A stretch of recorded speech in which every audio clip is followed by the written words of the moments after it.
Trevor Noah's interview with Tomi Lahren is a perfect example of why the white liberal discourse fetish is so damn absurd. The Daily Show provides compelling proof that some views don't deserve a platform.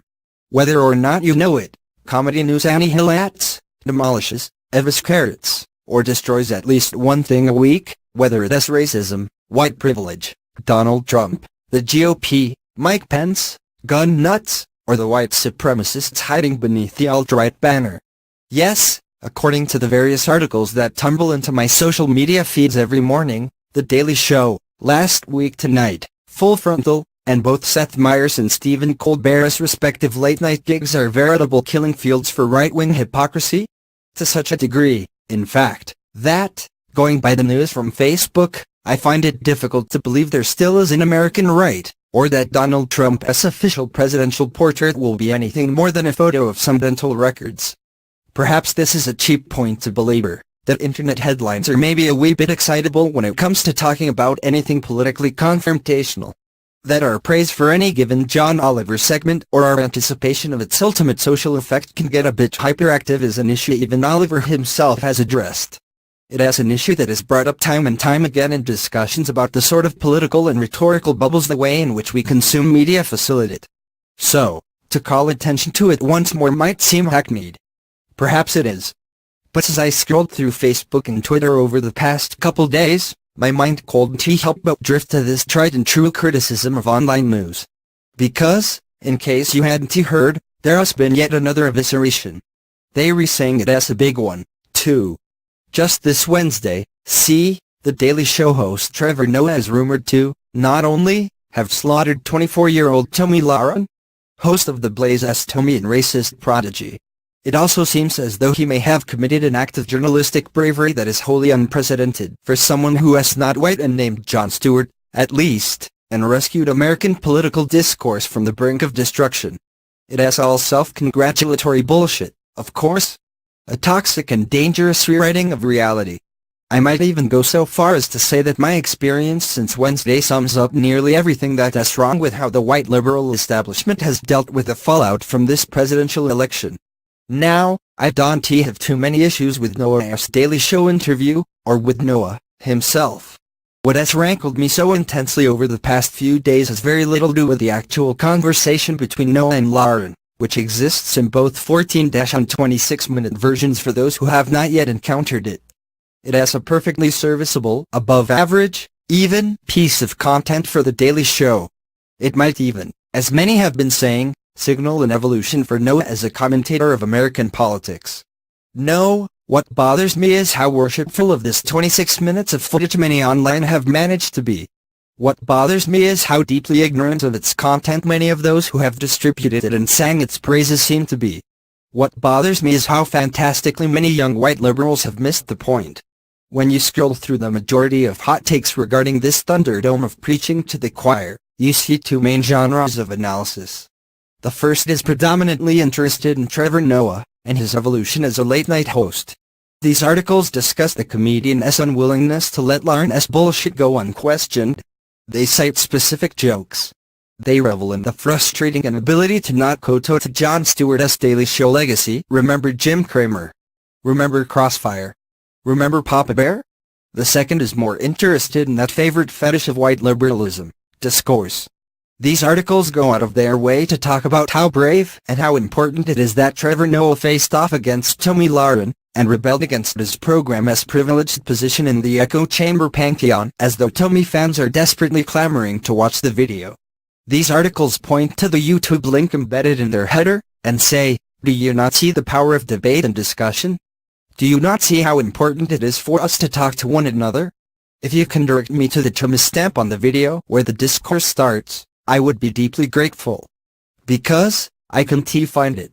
And, honestly, I really don't. In fact, I would go so far as to say that, if you watched Trevor Noah's conversation with Tomi Lahren and came away renewed in your conviction that people like Lahren deserve our breath in our ear, your headphones must have popped out in the first 15 seconds. If anything, The Daily Show's Lahren interview was proof positive that it is time that white people with the privilege of engaging in conversations with the conservative right that don't involve the questioning of their very worth pipe down about how important discourse is. It was pretty ironclad evidence that not every argument deserves the time it takes to cut it down. I have watched that full interview. I have watched it multiple times. And if you can direct me to the Tomi stamp on the video where the discourse starts, I would be deeply grateful. Because, I can't find it. Trust me, I've looked. What I have been able to find is a whole lot of a white supremacist questioning a black man's worth with phony statistics and virulently racist misdirection, while he tries to prove to her that she don't get to ignore systemic violence against people of color. In what world is that a debate? In what ways are these two positions equally valid? This is, perhaps, the fundamental blind spot of white liberalism, the inability to understand that debating racism is not a political or academic pursuit for people of color. It is a matter of life and death. As a white man, I have the luxury of sitting across from an individual who thinks that police should have the right to murder innocent black men, and, while I may be fundamentally revolted by these views, I never have to contend with the thought that this person not only thinks my opinions are less right, they think my life is less valuable. That is a fucking privilege, if ever there was one.